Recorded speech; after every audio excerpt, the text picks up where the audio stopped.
अंतुगत्वा अपने ज्ञाता ज्ञात पापों से मुक्ति मिली और उससे वैकुंठ पत्ति प्राप्त हुई। प्रथम से यदि प्राप्त पृथ्व्याम संकरिष्यति, जब भी कोई मनुष्य इस पृथ्वी पर भगवान नारायण का वंदन पूजन करता है उसे नारायण की कृपा अवश्य मिलती है।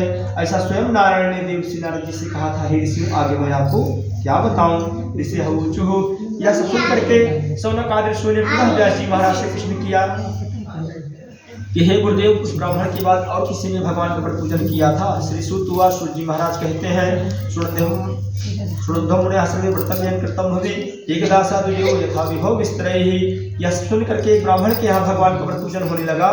बंधुभि सुजनैषां व्रतम कर्तुं समुदितः। जब ब्राह्मण के यहाँ व्रत पूजन होने लगा, ब्राह्मण का परिवार पूजन में बैठ गया। उसी बीच दूर से एक लकड़हारा आया।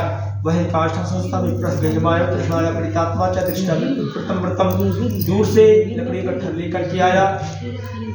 इसलिए जब उसे प्यास लगी तो ब्राह्मण के घर के समीप पहुंचा तो लकड़ी का उतार करके नीचे रख दिया। ब्राह्मण को व्रत पूजन करता हुआ देखा। कृष्णाया पीड़ितात्मा च दृष्टा विप्रम व्रतम परितत्वजम प्राह विदम कृते त्वया कृते धर्मावो विस्तारात् मे प्रभु। उसने विनयपूर्वक ब्राह्मण से निवेदन किया कि हे ब्राह्मण देवता, आप यह क्या कर रहे हैं? उसे करने से कौन सा फल मिलता है? आप इसके विषय में नहीं बताइए। विप्रवाच, वह ब्राह्मण कहने लगा कि सत्यनारायण सेदम व्रतम से धन्य धान्य आदि कम महत्व, कि आप हमारे घर जो कुछ भी धन संपत्ति देख रहे हो ये सब भगवान की कृपा है। आज हम भगवान का दिया हुआ भगवान को ही अर्पण कर रहे हैं। लकड़हारे ने जब यह सुना तो उसका मन जो है बहुत प्रसन्न हुआ। प्रसाद ग्रहण किया, जल पी करके बाजार की ओर चल दिया। सत्रम देव रस चिंतित, नारायण के विषय में मन ही मन वह चिंतन करने लगा कि काष्ठम विकृतोग्राम प्राप्त जातीय धर्म तेदेव सत्यदेव से उत्तमम। आज मुझे लकड़ी को बेचने से जो भी धन प्राप्त होगा उसी के द्वारा मैं भी भगवान नारायण का वंदन पूजन करूंगा। ऐसा संकल्प कर लिया और घर से बाहर निकल पड़ा, अर्थात ब्राह्मण के यहाँ से चल दिया। जगाम नगरी रमे धरणाम नेत्र संधित तद्दिने काष्ठ मूल्यम से दुर्गम प्राप्तवान सब। जब धीरे धीरे चलते हुए बाजार पहुंच गया तो बाजार पहुंचते ही उसके लकड़ी के कई ग्राहक आ गए। जब कई आए थे एक दूसरे से बढ़कर उसका मूल्य देने लगे। लकड़ी की कीमत भी मांगे ही बढ़ती चली गई। जब लकड़ी को बेचने से उसे दूना धन प्राप्त हुआ तथा प्रसन्न हृदय, तब उसका मन प्रसन्न हुआ। सुखम कदली फलम, तब उसने प्रसन्न मन से दूना धन मिला, इसलिए प्रसन्न हुआ। प्रसन्न मन से भगवान के पूजन के हेतु पके केले के फल, शर्करा घृत दुग्धम गोधूम का चौनकम, चीनी घी दूध अर्थात पूजन के सामान का क्रय करके सभी सामग्रियों को लेकर के पैदल चलते हुए अपने घर आया।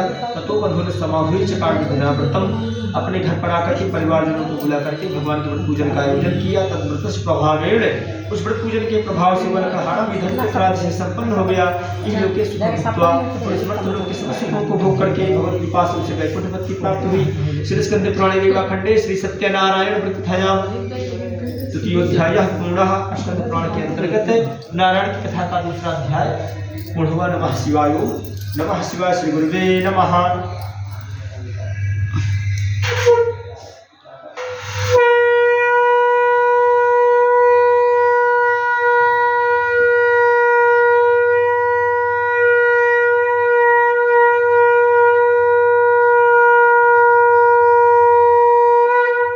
श्री सत्यनारायण भगवान की जय। लक्ष्मी नारायण भगवान की जय। गोविंद गोपाल की जय।